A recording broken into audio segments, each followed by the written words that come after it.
गुजरात राज्यामधील एका पीडित महिलेला नाशिकमधील तिच्या प्रियकराने बलसाड येथून नाशिकला आणले. सदर महिलेची तिच्या नात्यातील नाशिक येथील जितू अण्णाराव पवार याच्याशी 4 वर्षापूर्वी ओळख झाल्यानंतर त्यांचे प्रेम झाले.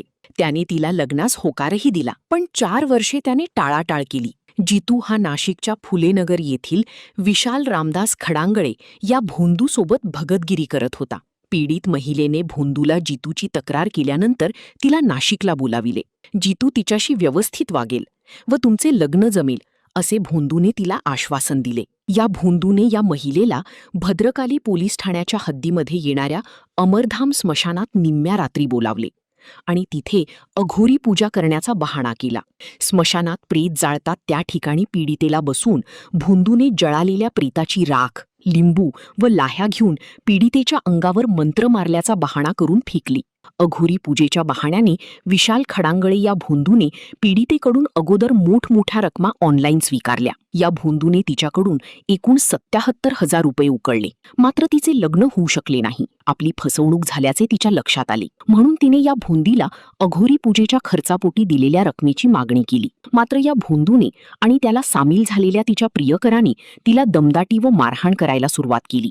दरम्यान तिला नाशिकमधील महाराष्ट्र अंधश्रद्धा निर्मूलन समितीच्या कार्यकर्त्यांशी संपर्क केला. तिची आपबीती ऐकल्यावर कार्यकर्त्यांनी पीडितेला सोबत घेऊन तातडीने पोलीस स्टेशन गाठले. संबंधित भोंदू व त्याचा साथीदार यांची तातडीने चौकशी करून पुराव्यांची पडताळणी करून दोषींवर जादूटोणा विरोधी कायदा तसेच इतर आवश्यक कायद्यान्वये कडक कायदेशीर कारवाई करावी अशा प्रकारचे विनंतीपत्र महाराष्ट्र अंधश्रद्धा निर्मूलन समितीच्या वतीने पोलीस स्टेशनला दिले. त्यानुसार पोलिसांनी पडताळणी करून गुन्हा दाखल केला आहे. पोलिसांनी या दोघांना अटक केली आहे. मी गुजरातून आली आहे, वलसाडतून. जितू अण्णाराव पवार आहे ना, त्याच्या संग माझं बोलणं झालं होता. त्यांनी मला प्रपोज केला होता लग्नाची आणि मी हा म्हणलेली होती. आणि नंतर तो पलटून गेला. तो मी तो विशाल खटांगडे जो भोंदू बाबा, तो त्याचा गुरु होता. तो त्यांनी मला असं बोला की तुला जितू संग लग्न करायचं असेल तो तुला विधी पूजा सगळं वेगवेगळं करायला लागल. तो मला स्मशानात भूमीत घेऊन गेला. तेव्हा जितू पण आला होता माझ्या संग आणि ते दोघांनी मिळून ते पूजा केलं.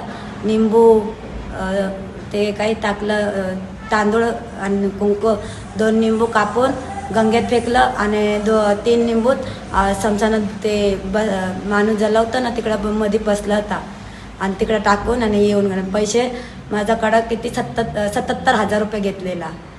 आणि जेव्हा मी पैसे मागायला गेली तर तो म्हणतो तो लग्न नाही थोडी म्हणतो अजून तुला पैसे द्यायला लागेल. पैसे मी म्हणले मला आता पैसे द्यायचे नाही, माझं पैसे देऊन टाका. तो मला बोलला तू पैसे जर तू मागितले ना तुला मी मारून टाकणार. मला शिवे पण दिलं त्याने आणि जितू पवारने मला मारलं पण. गुजरातच्या बलसाडहून एक पीडित महिला जिचा प्रियकर नाशिकला होता, त्याने तिला लग्नाचं आमिष दाखवलं होतं, परंतु तो नंतर पलटला आणि त्या मुलीने मग त्याचा पाठपुरावा केला. त्याने तिला पंचवटीत राहणाऱ्या एका भोंदूकडे नेलं. त्या भोंदूने तिला सांगितलं की स्मशानात तुझी पूजा करावी लागेल. त्याच्यासाठी त्याने तिच्याकडून ऑनलाईन काही मोठी रक्कम घेतली, पण तिचे लग्न जमले नाही आणि म्हणून तिने पैसे परत मागितले. मात्र त्याने देण्यास नकार केला आणि तिचा जो प्रियकर होता तोही त्याचा चेला झाला. आणि तिला पत्रकारांच्या मार्फत महाराष्ट्र अंधश्रद्धा समितीच्या कार्यकर्त्यांचा संपर्क मिळाला. आम्ही तिला पोलीस स्टेशनला नेले आणि आज त्या भोंदूविरोधात गुन्हा दाखल झालेला आहे. नाशिकच्या भोंदू खराच्या प्रकरणानंतर राज्यभर भोंदूगिरीचे गुन्हे दाखल होत आहेत.